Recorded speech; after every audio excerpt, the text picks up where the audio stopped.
জুমার রাত, বৃহস্পতিবার সন্ধ্যা থেকে নিয়ে শুক্রবার সন্ধ্যার আগ পর্যন্ত পরিমাণের সবচাইতে বেশি করতে হবে যে আমলটা, সেটা হলো দুরূদ শরীফের আমল।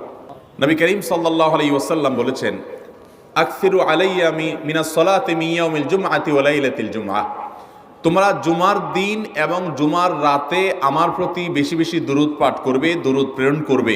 ফা ইন্না সালাতাকুম মা'রুদাতুন আলাই, কারণ তোমরা যে দুরূদ পাঠ করো এটা আমার কাছে পেশ করেন আল্লাহর ফেরেশতারা, এবং রীতিমতো নামধাম সহকারে আল্লাহর একদল ফেরেশতা নিয়োজিত আছে। তারা বলেন, আল্লাহ, হে আল্লাহ রসুল, আপনার অমুক উম্মত, অমুক অনুসারী, আল্লাহর অমুক বান্দা পৃথিবীর অমুক প্রান্ত থেকে, অমুক দেশ থেকে, অমুকের সন্তান, সে আপনার প্রতি দুরূদ পেশ করেছে জুমার দিনে, জুমার রাতে বা অন্য সময়ে।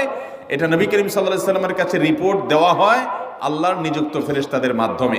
এই জন্য শুক্রবার দিন এবং রাত, অর্থাৎ বৃহস্পতিবার সন্ধ্যা থেকে নিয়ে শুক্রবার সন্ধ্যা পর্যন্ত